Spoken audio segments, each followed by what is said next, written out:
बबलू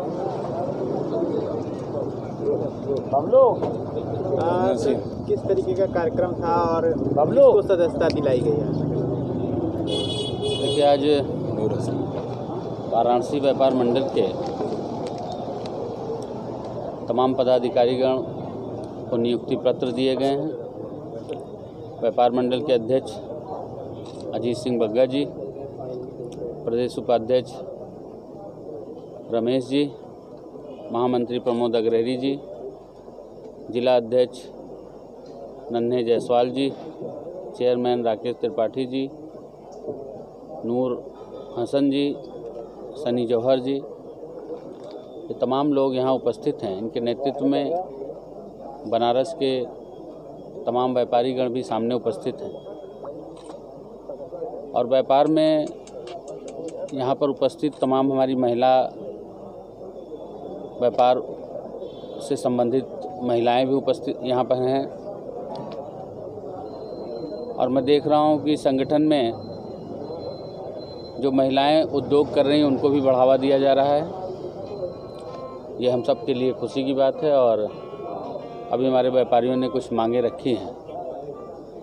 इस परिपेक्ष में मैं आपसे कहना चाहता हूँ कि हम सब का परम सौभाग्य है कि इस देश की बागडोर एक परम तपस्वी आदरणीय नरेंद्र मोदी जी के हाथों में सुरक्षित है और आज जहां हम लोग बैठे हैं, माननीय प्रधानमंत्री जी की लोकसभा है और इस प्रदेश की बागडोर एक कर्मयोगी माननीय मुख्यमंत्री योगी आदित्यनाथ जी के हाथों में सुरक्षित है। अभी व्यापार मंडल के तमाम साथियों ने कुछ समस्याएं दी हैं और मैं आज कई बाज़ारों में रुका और पीछे भी पिछले हफ्ते भी मैं कई बाज़ारों में गया था। व्यापारियों से मिल रहा हूँ। एक बात का व्यापारियों में बहुत ही हर्ष है और खुशी है।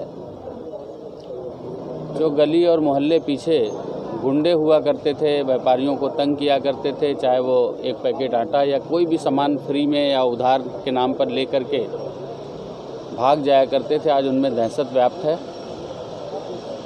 और जो गुंडों और अपराधियों के खिलाफ कार्रवाई हो रही है, माननीय मुख्यमंत्री जी, उत्तर प्रदेश सरकार का ये दृढ़ संकल्प है कि अपराधियों का समूल नाश हो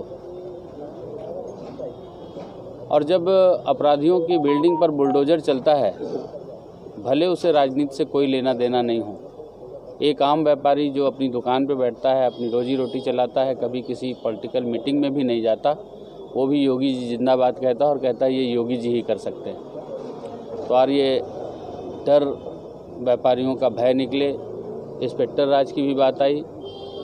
माननीय प्रधानमंत्री जी ने ताल कटोरा स्टेडियम में एक मीटिंग करके 2014 के पहले की सरकार में भी 14 में जब चुनाव में आए थे तो उन्होंने कहा था कि इतने सारे कानून हैं जो व्यापारियों को जकड़ करके रखे हैं, मैं रोज़ कानून ख़त्म करूँगा और बहुत सारे ऐसे कानून ख़त्म हुए हैं। माननीय मुख्यमंत्री जी की मंशा है कि हम ऑनलाइन और डिजिटलाइजेशन पर जाएं ताकि कोई भी इंस्पेक्टर व्यापारियों का शोषण ना कर सके। फिर भी अगर कहीं कोई इस तरह की बात जानकारी में आती है तो उन लोगों के खिलाफ कठोर कार्रवाई होगी। मैं व्यापारियों को आश्वासन देता हूं और ये विश्वास दिलाना चाहता हूं कि आपकी हर समस्या का समाधान माननीय मुख्यमंत्री जी, माननीय प्रधानमंत्री जी करते आए हैं और करते रहेंगे। मंत्री जी, कैबिनेट विस्तार की भी शुरुआत है, उसमें आपको भी कई कुछ बड़े पद और अहम पद मिलने की बात की जा रही है, इसको लेकर क्या? देखिए, हम लोग पार्टी के सिपाही के रूप में, एक कार्यकर्ता के रूप में काम करते हैं और कार्यकर्ता के रूप में काम कर रहे हैं। ये हमारी पार्टी के सर्वोच्च और शीर्ष लोगों का निर्णय है। जो निर्णय होगा वो हम लोगों के लिए मान्य होगा। किसान लगातार आंदोलित हैं और जो बातचीत का दौर है वो अभी खत्म नहीं हुआ है, इसको लेकर क्या कहेंगे? कहीं ना कहीं किसान वर्ग अगर नाराज़ हो रहा है तो जो चुनाव आने वाले हैं 2022 में, उस पर कुछ असर होगा? देखिए, ये तमाम जो पॉलिटिकल पार्टी जिनका अस्तित्व खत्म हो गया, अस्तित्व खतरे में है, चाहे वो सपा हो, चाहे बसपा हो, चाहे कांग्रेस हो, चाहे अन्य दल हो, इनका अस्तित्व खत्म हो चुका है। सपा में भी परिवारवाद रहा है, आप सब लोग अच्छी तरह से जानते हैं। नारा लगता था, जिस गाड़ी में सपा का झंडा समझो उसमें बैठा गुंडा। बसपा में केवल रुपए और पैसे की बात होती थी और कांग्रेस में भी परिवारवाद चरम पर था।